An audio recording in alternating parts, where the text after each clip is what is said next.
The case of the invisible application. Just another Tuesday morning. Coffee is brewed, ticket queue is, well, it's the ticket queue. Standard stuff, password resets. My computer is slow, printer jams. Then this one comes in, cannot locate essential application. Okay, simple enough. Could be uninstalled, shortcut deleted, profile issue. I call the user, a relatively new hire in accounting. Me, hi user, I'm calling about your ticket regarding the missing application. Can you tell me which application it is? User, oh, it's the big one. The one everyone uses for reporting. Me, right, is that the dollar reporting app application?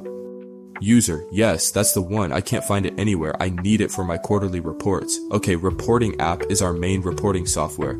It's installed on every standard user machine. It's got a bright blue icon and is usually pinned to the taskbar and has a shortcut on the desktop. Hard to miss. Gun me. Okay, user, let's try finding it. Can you look on your desktop? Is there an icon there for dollar reporting app? It looks like a blue circle. User, sound of clicking. No, it's not there. I looked. That's why I put the ticket in. You and me. Alright, let's try the start menu. Click the Windows button in the bottom left corner. Type a reporting app and see if it shows up in the search results. User. More clicking followed by exasperated sigh. No, it's not coming up. Are you sure it's even installed on my computer? At this point, I'm starting to wonder if somehow her profile got corrupted or if an automated process removed it, though that would be highly unusual and would have triggered alerts. Me. I'm showing here it should be installed. Let me remote in and take a look. User. Thank you. Finally. I connect to her machine, the desktop loads, and there it is, right in the middle of the screen, the bright blue icon for dollar reporting app. It's not hidden behind windows, it's not in a folder, it's just there. Me, okay user, I'm on your computer now. Can you see my mouse cursor moving? User, yes I see it. Me, okay, I'm moving the cursor over the icon for dollar reporting app on your desktop now. Do you see it? Pause, a very long pause. User, oh, is that it? Me, yes, user, that's it. The $sign reporting app application. User, but it wasn't there before, I swear. Me, it appears to be there now. I'm going to double click it. Does it open? More clicking sounds from her end, though I'm controlling the mouse. I double click the icon. The application opens. User, oh, it works. Thank you. You fixed it. Fixed what exactly? The user's temporary blindness? The universe realigning the icon into her field of vision? I just closed the remote session and marked the ticket is resolved. Some days, man, some days you fix problems that don't exist. Sometimes the hardest problems are just looking at the screen. Peak user error right there. If you have lived this, you need to subscribe. The computer won't turn on ticket. That was just a loose cable. We've all had this one. The classic my computer won't turn on ticket. Could be the power supply, motherboard, cosmic rays, who knows. This one came in from exec, a notoriously impatient senior manager who believes technology exists purely to spite him. The ticket subject line was in all caps, naturally. Urgent, my computer is dead, fix it now. No details, no troubleshooting attempted. Shocker. I grabbed my toolkit and headed up to his office. I arrived to find exec pacing by his desk, looking like he was about to spontaneously combust. The computer tower was dark, no lights, no fan noise. Looked pretty dead, alright? Exec, finally. What took you so long? My computer is completely dead. I can't work. This is costing the company thousands. Me. Apologies for the delay, exec. Let me take a look. Can you show me exactly what happens when you try to turn it on? Exec. Nothing happens. It's dead. See? He jabbed the power button aggressively. Still nothing. Okay, first things first. Power. I got down behind the desk. It was a rat's nest of cables, as is tradition. I located the power cable running from the wall outlet surge protector to the back of the tower. I followed it with my hand. And there it was. The power cable was just barely plugged into the back of the computer, like maybe 1/4 of an inch in, enough to look connected at a glance, but not enough to make a proper connection. I gave the cable a firm push. It clicked satisfyingly into place. Me, okay exec, could you try pressing the power button again? Exec, what? What did you do? It's dead, I told you.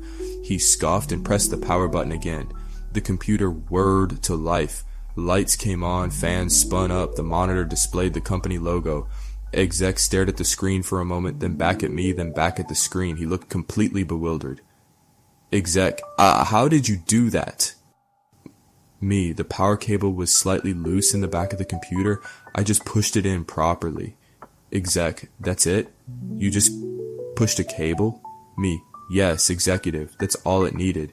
He mumbled something about ridiculous and shouldn't happen, and wasting my time. But the fire had gone out of his eyes. He sat down and logged in. The picture of disgruntled relief. I packed up my toolkit, resisting the urge to point out that maybe, just maybe, checking the physical connections before declaring a machine dead might save everyone some time. Some battles aren't worth fighting, especially before coffee is fully kicked in. The Great Folder Relocation Mystery solved by drag and drop. User calls, borderline panic in their voice. Important folder is gone, vanished. Poof. This folder contains critical project documents and its disappearance is apparently a 5-alarm fire. User, you need to help me. My folder, it's gone. All my work is in there. This is a disaster. Me, okay, calm down. Which folder is it and where was it located? User, it's important folder. It was right there on my desktop. Now it's gone. Did the system delete it? Was it a virus? Oh God. Important folder is a network shared folder mapped to their desktop via a shortcut. The actual data lives on a server with backups box, so gone is highly unlikely. More likely misplaced or user error. That's me. Alright, let's take a look. I'm connecting to your machine now. Can you see my mouse? User. Yes, just find my folder. I connect. Desktop loads. I scan the desktop. No $ important folder shortcut. Okay, slightly more concerning, but still not panic levels. Desktop shortcuts can be easily deleted. I check the user's recycle bin. Nothing there. I check the actual network share location. The folder and its contents are perfectly fine, untouched. Me. Okay, the folder itself is safe on the network drive. It looks like the shortcut on your desktop might be missing. We can easily recreate that. User. But it was right there. I used it yesterday. Where did it go? Did someone move it? Wandekawa. Me. It's possible the shortcut was accidentally moved or deleted. Let's search for it first. Can you click the start button and type $important folder? User. Sounds of typing. No, nothing comes up. This is odd. Searching should find the shortcut if it's still on the desktop, even if it's somehow hidden or in a weird location. I open File Explorer and navigate to the user's desktop folder, c:\/user.name/desktop. I look through the list of files and folders. I see documents, pictures, downloads, and wait, what's this? There's a folder on the desktop called Desktop. Inside that folder, I see another folder called Desktop. I open that one. Inside that folder, I see Desktop again. This continues for several layers like a set of digital Russian nesting dolls. Finally, several desktop folders deep, I find it. The $ important folder shortcut. It wasn't deleted. It wasn't moved off the desktop. The user had somehow, presumably via an accidental drag and drop, placed the $important folder shortcut inside a new folder they inadvertently created on their desktop, and then somehow managed to put that folder inside another's a new folder, and so on, creating this recursive desktop folder structure. Me. Okay, user. I found your $important folder shortcut. User. Really? Where was it? Did someone hide it? Was it the system? Me. It appears you accidentally moved it.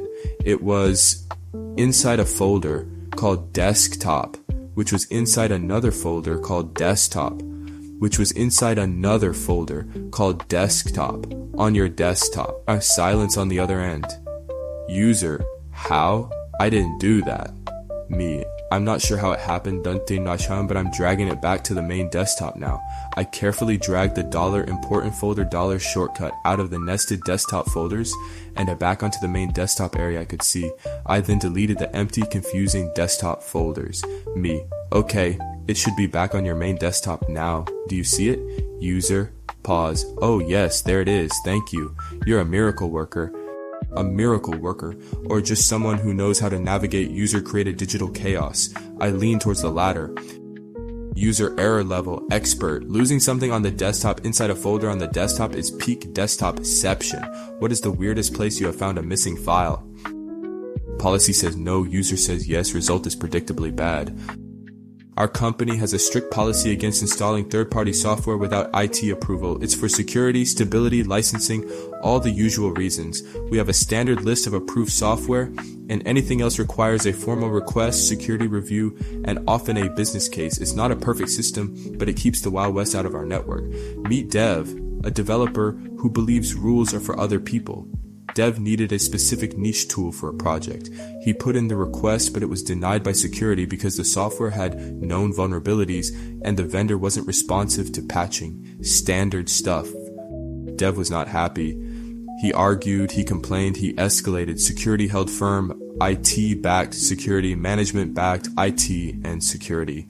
The answer was a resounding no. Fast forward a couple of weeks, Dev calls the help desk. His computer is acting weird. Slow pop-ups, network connection dropping, classic malware symptoms. Me.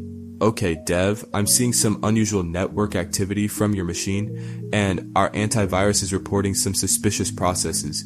Have you installed any new software recently? Dev. No, nothing new, just the standard stuff.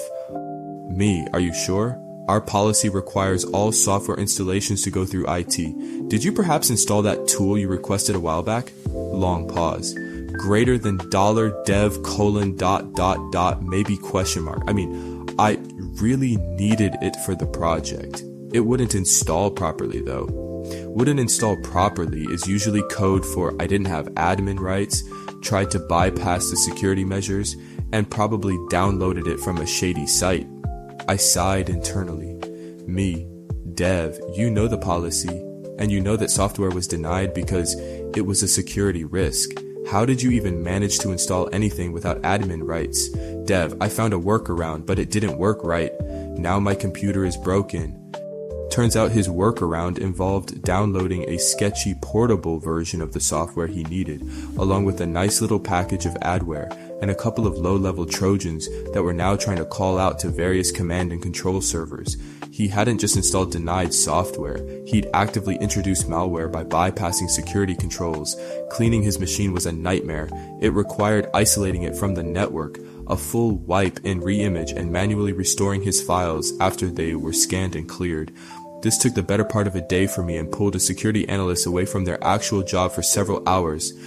Of course, Dev was furious about losing a day's work and having his machine wiped. He blamed IT and security for denying his initial request, claiming if we just let him install the software, none of this would have happened. The logic was astounding. Management, however, was not amused. Dev received a formal written warning for violating company policy and creating a significant security incident. The project he needed the tool for delayed significantly because his machine was unusable and the data had to be verified clean. Sometimes users just have to learn the hard way why the rules exist, and sometimes their hard lesson becomes your headache. Developers ignoring policy always ends in tears and malware. Hit like and subscribe if you agree, and tell me which tale was your favorite this time.